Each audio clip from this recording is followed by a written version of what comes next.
আওয়ামী লীগ সবসময় গণতন্ত্রকে ধ্বংস করেছে। সুতরাং আওয়ামী লীগকে আর কোনো গণতান্ত্রিক সুবিধা দেওয়ার কথা আমরা চিন্তা করতে পারি না।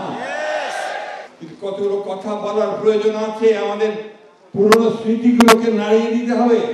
আজকাল জেনারেশন জানে না অনেকগুলো কথা। কত বড় ধৃষ্টতা তাদের যে তারা জিয়াউর রহমানকে নিয়ে পর্যন্ত প্রশ্ন করে। ধিক্কার তাদেরকে, যারা নিজের ইতিহাস জানে না, তারা জনগণের জাতির কোনো কল্যাণও করতে পারবে না। ইতিহাস জানতে হবে। আজকে একটা ভিন্ন প্রেক্ষিতে এই আমাদের স্বাধীনতা দিবস পালন করতে হচ্ছে। জিয়াউর রহমান সেই মানুষ যিনি সেনা ক্যান্টনমেন্ট থেকে এসেছিলেন, সৈনিক ছিলেন। তার তো গণতন্ত্র দেওয়ার কথা ছিল না। তার তো মিডিয়াকে স্বাধীনতা দেওয়ার কথা ছিল না। যাদের দেওয়ার কথা ছিল তারা দেয়নি। তারা 1972 থেকে 75 সাল পর্যন্ত যে রাষ্ট্র পরিচালনা করেছে, শাসন করেছে, সেটা শুধু দুঃশাসনের একটা সময় ছিল।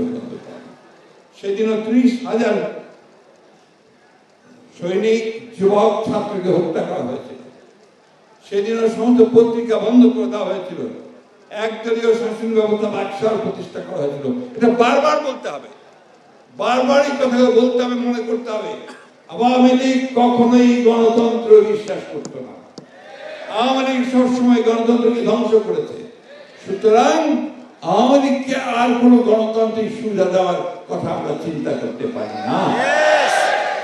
বন্ধুগণ, জিয়াউর রহমান অতি অল্প সময়ের মধ্যে এই দেশে, যেটা খসরু সাহেব বলেছেন, তিনি সংস্কার করেছেন।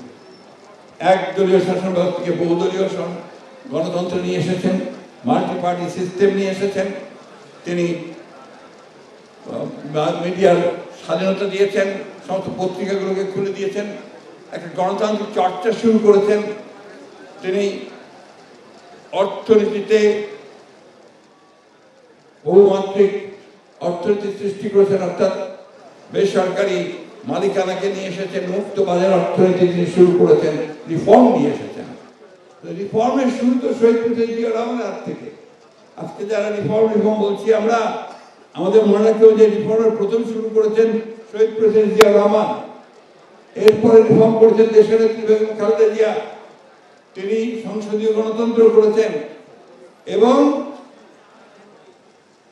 যখন জনগণের দাবির প্রেক্ষিতে তিনি তত্ত্বাবধায়ক সরকারের বিধান কনস্টিটিউশনের সন্নিবেশিত করেছেন। তো এতগুলো মৌলিক সংস্কার কিন্তু এই বিএনপির হাত দিয়ে গেছে। আজকে আবার 2022 সালে বিএনপি 31 দফা সংস্কারের কর্মসূচি দিয়েছে। আমার এক ভাই এখানে বলছিলেন যে সংস্কার কোথায়? সংস্কার তো আপনার জানার কথা। আপনার দলই দিয়েছে সংস্কার, 31 দফা সংস্কার। এটা বলতে হবে আপনাকে। 31 দফা সংস্কার আমার দল দিয়েছে, আমার নেতা তারেক রহমান সাহেব দিয়েছে। এর আগে 2016 সালে আমার নেত্রী দেশনেত্রী বেগম খালেদা জিয়া ভিশন 2030 দিয়েছেন, যার মাধ্যমে তিনি বাংলাদেশকে আজকে যে কথাটা এসেছে আপনার, যে একটা আপনার দুই চেম্বারের পার্লামেন্ট, অর্থাৎ আপনার আপার চেম্বার, লোয়ার চেম্বার থাকবে, লোকসভা থাকবে, আরেকটা চেম্বার থাকবে।